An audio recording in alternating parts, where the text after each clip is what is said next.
In June 2022, members of the World Trade Organization will meet in Geneva to establish a new treaty to discipline harmful fisheries subsidies. Together, they have the opportunity to strike a deal to protect the ocean and to support food, jobs, and incomes in fishing communities around the world. They're negotiating this treaty because overfishing is a pressing sustainable development challenge. Approximately 34% of marine fish stocks are already exploited beyond sustainable levels, and subsidies that increase fishing capacity and incentivize overfishing are a big part of the problem. Overfishing harms the marine environment, but also undermines the livelihoods of communities who depend on fish for food security and for jobs. The good news is that WTO members now have a draft agreement on the table, and they're very close to a deal. So what agreement exactly are we talking about? In terms of scope, the potential new rules on fisheries subsidies would only apply to marine wild capture fishing and fishing-related activities at sea. This means that subsidies to aquaculture, inland fisheries, and any land-based activities would not be affected. The draft agreement includes rules that cover three main substantive areas: a prohibition of subsidies for vessels or operators engaged in illegal, unreported, and unregulated, or IUU fishing, a prohibition of subsidies for the fishing of overfished stocks, and disciplines on subsidies that contribute to overcapacity and overfishing more generally. First, WTO members are working to ban subsidies to fishing vessels or operators who are engaged in IUU fishing or who support such fishing.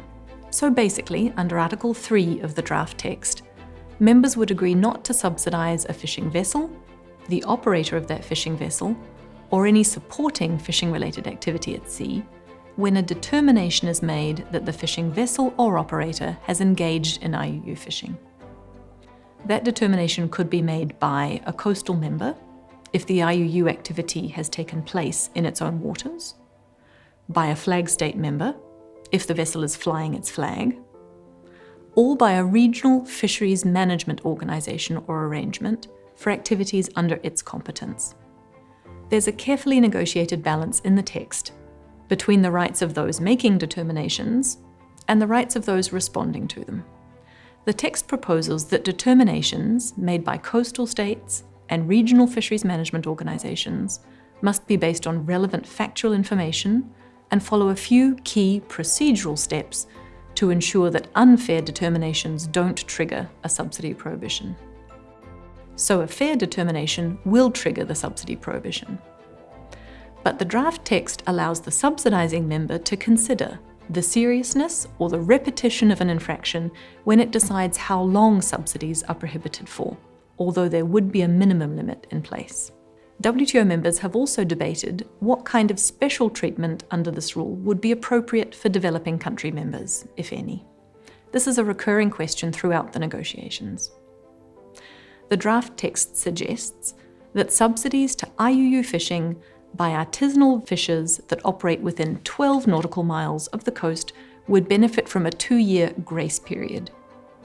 This means the prohibition would still apply to subsidies to those activities, but WTO members would not be able to enforce the rule for that period of time. The second substantive rule is a prohibition of subsidies to the fishing of overfished stocks. That's covered in Article 4 of the draft text. And there's a careful balance struck here too. When a coastal member state or a regional fisheries management organization recognizes that a stock is in an overfished condition, considering the best scientific evidence available to it, then members would be prohibited from subsidizing the fishing of that stock. But what about situations in which policy efforts are made to help restore the stock? There, the text suggests an exception. If the subsidies themselves or fisheries management measures are in place that aim to rebuild fish stocks, subsidization would be allowed to continue. And much like the IUU rule, the text suggests a 2-year grace period for subsidies in developing country members to artisanal fishing of overfished stocks that occurs within that 12 nautical mile limit of the coast. The third substantive area, and the one that likely will have the biggest potential impact, is a set of rules on subsidies that contribute to overcapacity and overfishing more broadly. It includes a number of proposed disciplines covered in Article 5 of the draft text. The first and main rule would prohibit subsidies that contribute to overcapacity and overfishing, including a list of certain subsidy types that are widely considered to be the most likely to incentivize overcapacity and overfishing. This list includes, among others, subsidies to help fishers cover capital costs, like new vessels, engines, or fishing gear, and variable costs, such as fuel, as well as subsidies that specifically target fishing anywhere beyond a member's waters. Now, there are two key elements in the text that balance this broad prohibition. The first element is a qualifier built into the prohibition itself. A WTO member can continue to provide any of the subsidies listed if it can show there are measures in place to maintain fish stocks at sustainable levels. The second element is special and differential treatment for developing country members. Here, the text suggests a combination of temporary and permanent exemptions from the main prohibition. First, it suggests a time-limited exemption for subsidies to developing country members' fleets that fish within their domestic exclusive economic zone or that fish under the competence of a regional fisheries management organisation. So developing country members could continue to provide subsidies listed to their larger scale fleets in those areas without having to show they have management measures in place for a period of time. Second, the text proposes permanent exemptions from the main prohibition for subsidies from particular members or for particular types of fishing.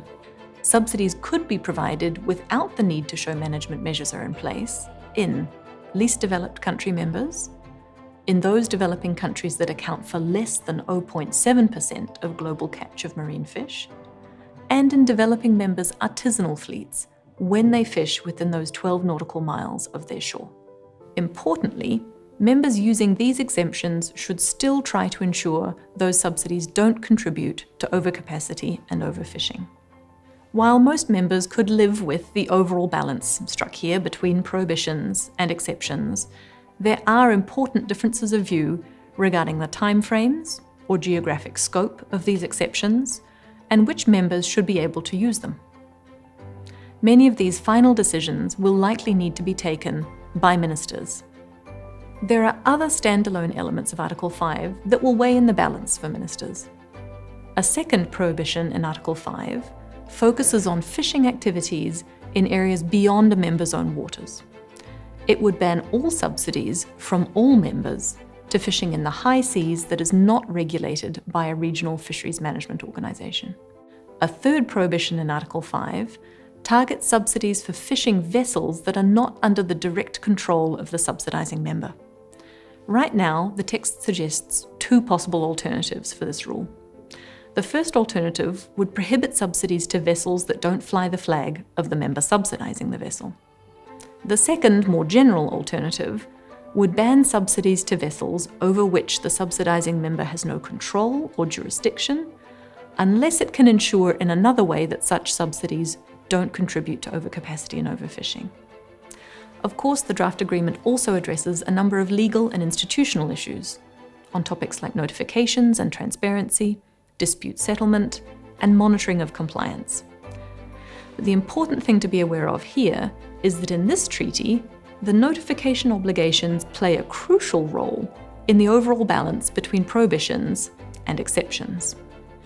The text includes the idea of requiring notification of information, pointing to the use of forced labour on fishing vessels, an important issue for some members. But more generally, under the agreement, WTO members would have to provide information about the fisheries they subsidise, and meeting this requirement would be needed to use the exceptions in the agreement, like the fisheries management measures qualifier in the main prohibition, or the special and differential treatment exceptions. Most of the text on the table is what negotiators would call stabilised. There's widespread support for the careful balances crafted. The issues that remain are few, and some really require political decisions. Ministers have an opportunity to resolve, together, these last few issues, and to forge a historic agreement to help restore the world's ocean and protect those who depend on it. That is to say, all of us. It is within reach.